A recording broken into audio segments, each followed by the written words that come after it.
Halo, kita mulai lagi. Untuk video kita yang kali ini, kita masih membahas terkait project planning, scope, dan WBS ya, the work breakdown structure. Nah, lanjutan dari video yang sebelumnya.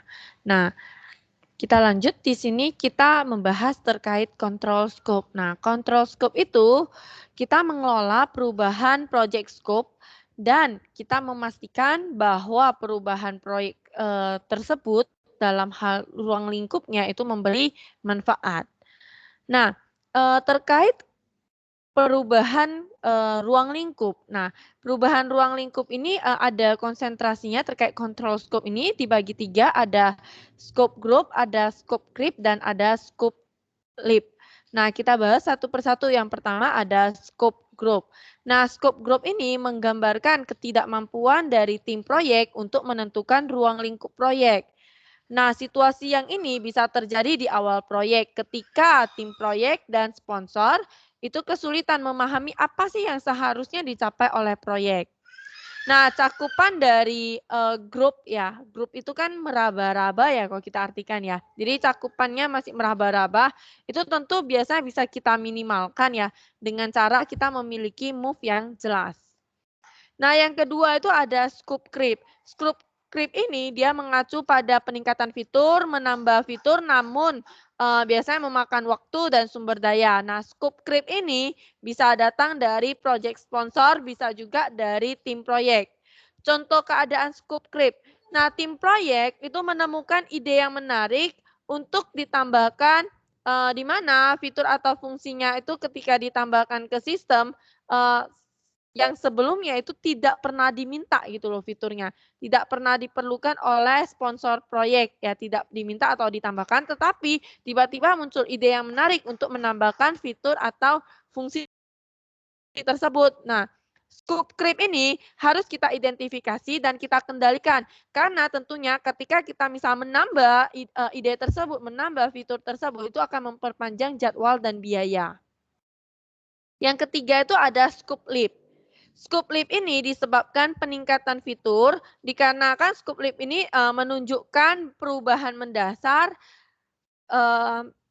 dan signifikan ya dalam lingkup proyek. Nah, scope creep ini biasanya menambahkan fitur baru seperti produk atau layanan yang baru yang awalnya tidak ditentukan dalam cakupan proyek. Nah, penambahan ini secara dramatis akan mengubah seluruh cakupan dan fokus proyek.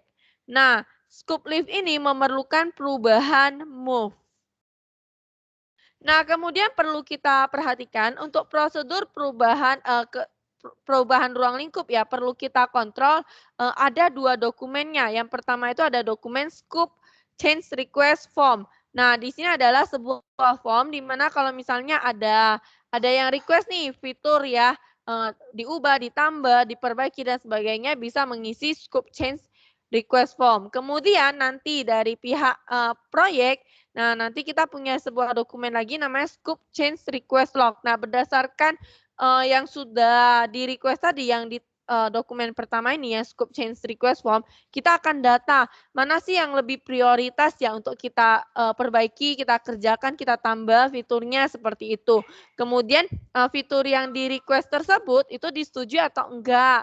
Kemudian kapan request-nya dan sebagainya, kapan dikerjakan, kapan disetujui. Nah, semua akan kita lihat dalam dokumen yang namanya scope change request log. Nah, kemudian selanjutnya ada WBS ya, the work breakdown structure. Nah, di sini kita bisa lihat work package-nya ya, ada project, fase, deliverable, activity atau task, milestone ya, milestone dari deliverable completion ataupun milestone dari fase completion. Nah, WBS ini adalah garis besar untuk semua pekerjaan proyek, di mana WBS ini akan berorientasi pada hasil atau yang kita namakan deliverable. Nah, di deliverable ini adalah sesuatu seperti presentasi atau laporan, rencana, portofolio, final app system. Contohnya bisa juga prototipe dari rancangan, prototipe UI UX kamu. Nah, kemudian ada di sini kita lihat istilah baru yang namanya milestone ya. Milestone itu adalah dia fokus di achievement ya. dia sebuah tahapan yang menandakan sebuah fase atau paket kerja itu telah selesai.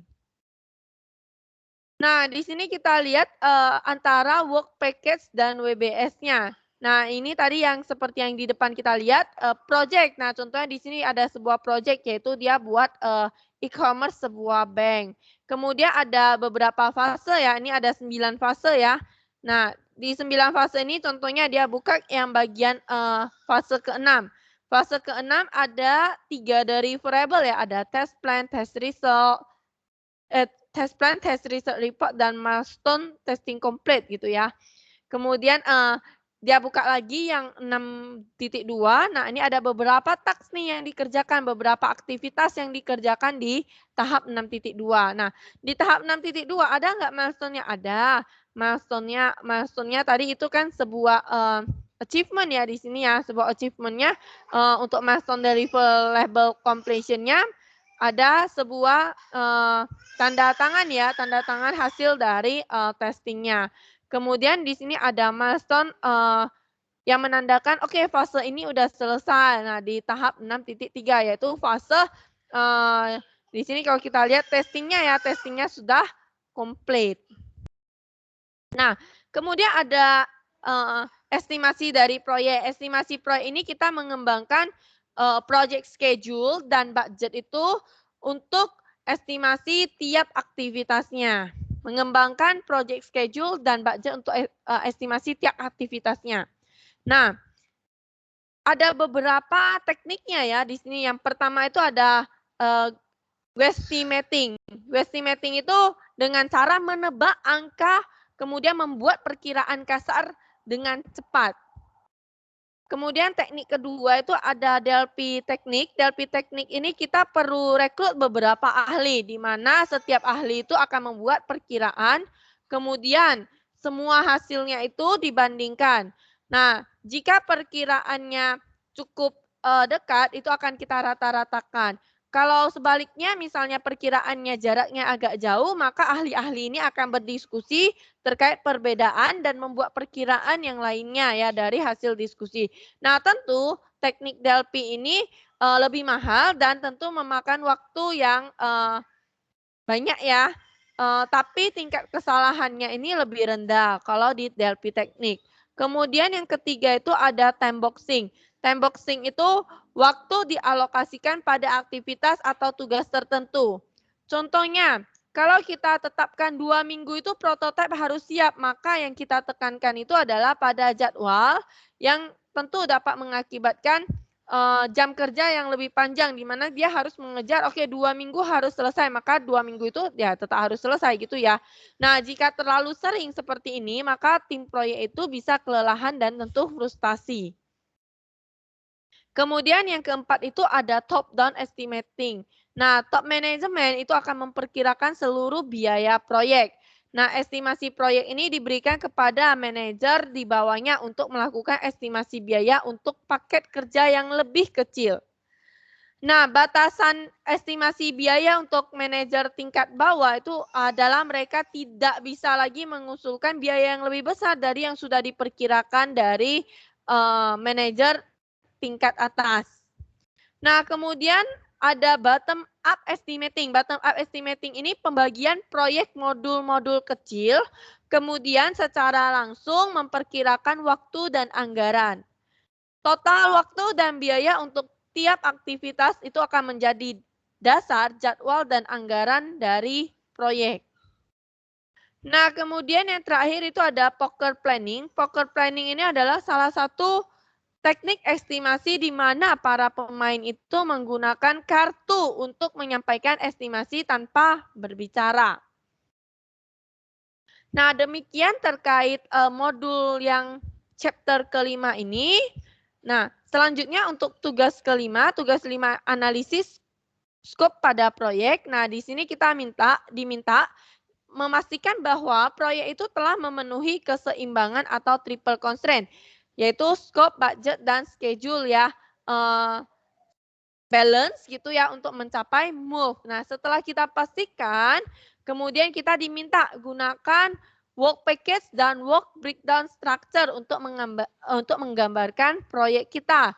Work package dan work breakdown structure itu seperti yang model di sini ya. Nah, itu terkait tugas kelima. Terima kasih telah menonton video ini. Sampai jumpa di video-video yang lainnya.